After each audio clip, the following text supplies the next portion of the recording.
Alright guys, I had the question come up recently, how you go about fixing a problem like this where you have a sprinkler head that is obstructed by a plant. And as you can see here, I got that issue in my backyard, and I figured I'd shoot a quick video on how you can fix this. Now this is a pretty basic repair, but I figured it might help out a new homeowner that's trying to navigate their way through home repairs. So let me show you the parts you're going to need for this.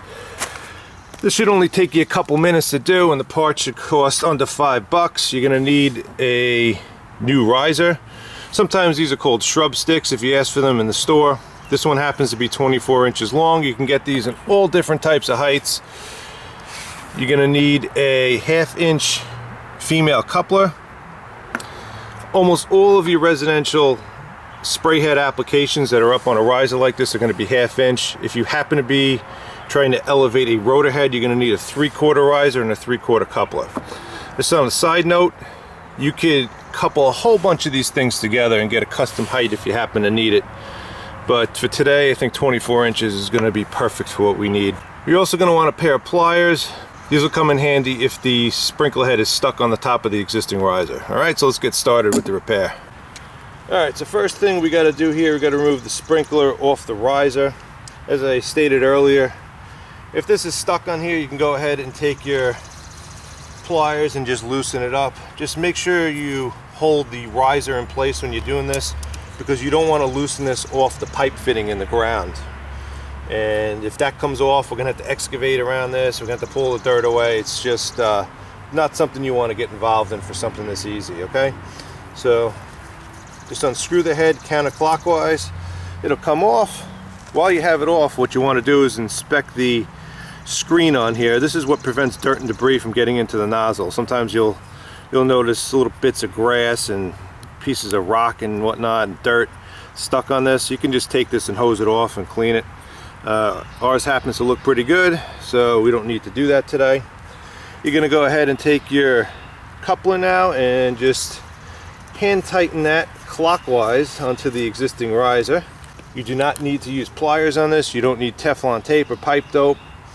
This is all soft plastic and self-seals as you're hand tightening it. Okay, going to take our new riser now. Same thing, thread that on clockwise. Hand tighten, no pliers, and we're almost done already. So let me take you off the tripod here and I'll show you the last step of this.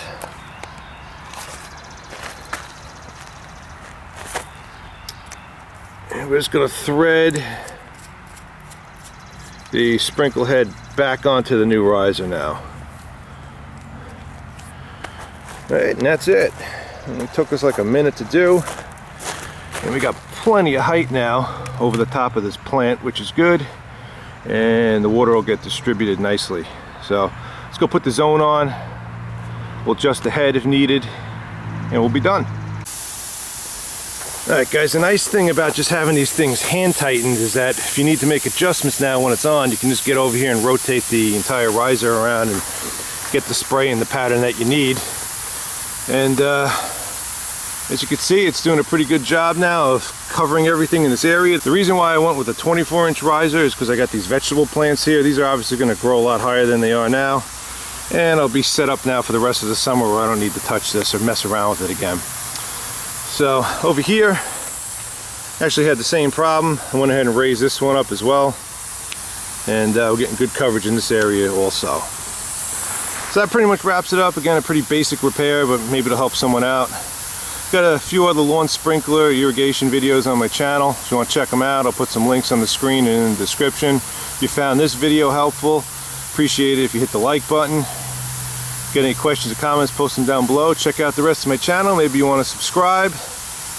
And until next time, thanks for watching.